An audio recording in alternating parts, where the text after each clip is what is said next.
Alhamdulillah. Alhamdulillahi Rabbil Alamin. Wa bihi nasta'inu ala umuri dunya waddin. Wassalatu wassalamu ala asyrafil anbiya wal mursalin, Sayyidina wa nabiyyina Muhammadin sallallahu alaihi wasallam, wa ala alihi wa ashabihi wattabi'in wa man tabi'ahum bi ihsanin ila yaumiddin. Asyhadu an la ilaha illallah wahdahu la syarika lah, al-malikul haqqul mubin. Wa asyhadu anna sayyidana wa maulana Muhammadan abduhu wa rasuluh sadiqul wa'dil amin. Amma ba'du, fa ya ayyuhal hadiruna rahimakumullah, ittaqullaha haqqa tuqatih wa la tamutunna illa wa antum muslimun. Faqala Allah ta'ala, a'udzu billahi minasy syaithanir rajim. Bismillahirrahmanirrahim. Subhanalladzi asra bi'abdihi laylan minal masjidil haram ilal masjidil aqsa alladzi barakna hawlahu linuriyahu min ayatina innahu was-sami'ul basir. Ma'asyiral muslimin, hadirin jamaah salat Jumat rahimakumullah. Pada kesempatan yang penuh khidmat ini, di majelis yang insyaallah penuh dengan limpahan barakah ini, usikum wa nafsi bitaqwallah. Kami mengajak kepada kaum muslimin sekalian rahimakumullah, khususan kepada diri saya pribadi al-faqir ilallah, marilah kita senantiasa meningkatkan kualitas ketakwaan kita kepada Allah Subhanahu wa taala. Lebih-lebih kita sekarang masih berada di dalam bulan yang dimuliakan oleh Allah, yaitu bulan Rajab. Marilah kita laksanakan perintah-perintah Allah, kita jauhi segala larangan-larangannya. Mudah-mudahan kita senantiasa mendapatkan rahmat serta ridha dari Allah Subhanahu wa taala. Ma'asyiral muslimin jamaah salat Jumat rahimakumullah. Di antara tanda-tanda orang yang bertakwa adalah sebagaimana yang disebutkan dalam Al-Qur'an surat Al-Baqarah ayat 3. Alladzina yu'minuna bil ghaibi wa yuqimuna as-salata wa mimma razaqnahum yunfikun. Orang-orang yang bertakwa adalah orang-orang yang beriman pada yang gaib, menegakkan salat dan menginfakkan sebagian rezeki yang kami anugerahkan kepada mereka. Dalam ayat ini kita bisa memahami bahwa orang yang bertakwa itu percaya kepada hal yang tak tampak mata dan juga tidak bisa dirasa dan direkam oleh indera serta tak bisa dinalar secara akal manusia. Hal ini disebut dengan istilah gaib. Orang yang bertakwa juga dicirikan dengan konsistensinya dalam menjalankan salat sebagai ibadah vertikal menyembah Allah Subhanahu wa taala. Dua hal ini, yakni percaya pada hal yang gaib dan menjalankan salat, menjadi dua hal relevan dengan keberadaan kita saat ini berada di bulan Rajab. Di bulan inilah sebuah peristiwa gaib yang tak masuk akal dan hanya dipercayai oleh orang-orang yang beriman terjadi, yakni peristiwa Isra Mi'raj Nabi Muhammad sallallahu alaihi wasallam. Peristiwa ini menjadi peristiwa gaib yang harus diterima oleh keimanan terlebih dahulu sebelum akal kita. Pengertian Isra ini sendiri adalah perjalanan Nabi Muhammad sallallahu alaihi wasallam dari Masjidil Haram di kota Mekah ke Masjidil Aqsa di Palestina yang berjarak lebih kurang 1.500 km. Sedangkan Mi'raj adalah perjalanan beliau dari Masjidil Aqsa ke Sidratul Muntaha, yakni tempat di langit yang bersifat gaib, tidak mungkin dijangkau oleh panca indera manusia, bahkan tidak dapat dijangkau oleh akal pikiran.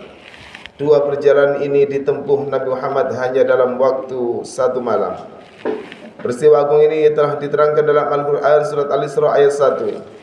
Bismillahirrahmanirrahim. Subhanalladzi asra bi'abdihi laylan minal masjidil haram ilal masjidil aqsa alladzi barakna hawlahu linuriyahu min ayatina innahu was-sami'ul basir. Maha suci Allah yang telah memperjalankan hambanya Nabi Muhammad pada malam hari dari Masjidil Haram ke Masjidil Aqsa yang telah kami berkahi sekelilingnya, agar kami perlihatkan kepadanya sebagian tanda-tanda kebesaran kami. Sesungguhnya Dia Maha mendengar lagi Maha melihat. Hadirin rahimakumullah, dalam perjalanan spiritual ini Nabi Muhammad mendapatkan oleh-oleh yang sangat monumental dan menjadi hal yang paling sering disebut pada bulan Rajab, yakni perintah salat 5 waktu. Maka kurang lengkap rasanya jika peringatan Isra Mi'raj yang sering dilakukan masyarakat di Indonesia tidak mengangkat dan membahas tentang salat. Pembahasan tentang salat ini penting untuk diingatkan kembali kepada umat Islam pada bulan Rajab ini, sebagai upaya untuk menguatkan kembali kesadaran bahawa salat adalah sebuah kebutuhan bagi umat Islam, bukan hanya sekedar kewajiban saja. Mengapa kita butuh? Karena salat menjadi satu media untuk mendekatkan diri dan menyembah Allah Subhanahu wa taala. Dengan salat kita telah menunjukkan komitmen untuk menjalankan misi utama diciptakannya manusia ke dunia, yakni untuk beribadah kepada Allah Subhanahu wa taala. Hadirin rahimakumullah, dalam pelaksanaan salat sendiri penting untuk diingat oleh kita semua agar senantiasa mengedepankan kualitas salat, bukan hanya kuantitas salat saja. Kewajiban salat yang difokuskan kepada kuantitas atau jumlah saja akan menjadikan diri terbebani dalam menjalankannya. Jika kewajiban salat kita kerjakan dengan mengedepankan kualitas, maka salat yang dilakukan akan benar-benar bisa dinikmati dan akan berdampak pada perilaku serta kualitas kehidupan kita. Rasulullah pernah mengingatkan dalam hadisnya yang diriwayatkan oleh Imam Ahmad bin Hanbal, "Ya'ti 'alan nasi zamanun yusalluna wa la yusalluna." Akan datang suatu masa menimpa manusia banyak yang melakukan salat padahal sebenarnya mereka tidak salat. Hadis ini mengingatkan kepada kita untuk senantiasa menjalankan perintah ini dengan sempurna, mulai dari aspek fikihnya sampai dengan aspek hakikat dari salat itu sendiri. Dari sisi fikih, kita harus mengetahui syarat dan rukun salat dan beberapa hal lain terkait seperti cara berwudu, waktu-waktu salat dan sejenisnya. Terminologi salat itu sendiri adalah aqwalun wa af'alun makhsusatun muftadahatun bitakbiri muhtadamatun bitaslimi bisyara'ita makhsusatin.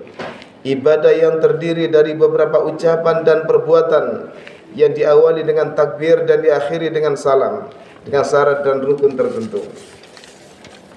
Sementara dari sisi hakikat, salat memiliki dimensi ibadah rohani yang di dalamnya berisi doa-doa untuk mendatangkan ketenangan dan ketentraman. Allah berfirman, "Wa shalli 'alaihim inna salataka sakanun lahum wallahu sami'un 'alim." Dan berdoalah untuk mereka, sesungguhnya doa kamu itu menjadi ketentraman jiwa bagi mereka, dan Allah Maha mendengar lagi Maha mengetahui. Selain berbuah ketenangan jiwa, salat juga akan membuahkan ketentraman bagi orang lain. Kenapa? Karena orang yang melakukan salat dengan benar akan membuahkan komitmen untuk tidak berbuat hal yang keji dan mungkar. Sebagaimana Allah bersabda, "Utlu ma uhiya ilaika minal kitabi wa aqimis shalah. Innas salata tanha 'anil fahsya'i wal munkar wa la dzikrullahi akbar wallahu ya'lamu ma tasna'un." Bacalah Nabi Muhammad kitab atau Al-Quran yang telah diwahyukan kepadamu, dan tegakkanlah salat. Sesungguhnya salat itu mencegah dari berbuat keji dan mungkar. Sungguh mengingat Allah atau salat itu lebih besar keutamanya daripada ibadah yang lain. Allah mengetahui apa yang kamu kerjakan. Hadirin rahimakumullah, marilah di bulan Rajab ini kita jadikan peristiwa Isra Mi'raj sebagai media untuk lebih menguatkan keimanan dan ketakwaan kepada hal-hal yang gaib, serta menjadikan salat sebagai ibadah yang benar-benar bisa membuahkan hasil nyata yang berdampak pada kehidupan diri dan masyarakat sekitar. Upaya ini dilakukan dengan menjaga kuantitas dan kualitas salat yang kita lakukan. Semoga Allah mengabulkan harapan-harapan kita semua. Amin ya rabbal alamin. Aqulu qawli hadza wa astaghfirullah li wa lakum fastaghfiruh innahu wal ghafurur rahim.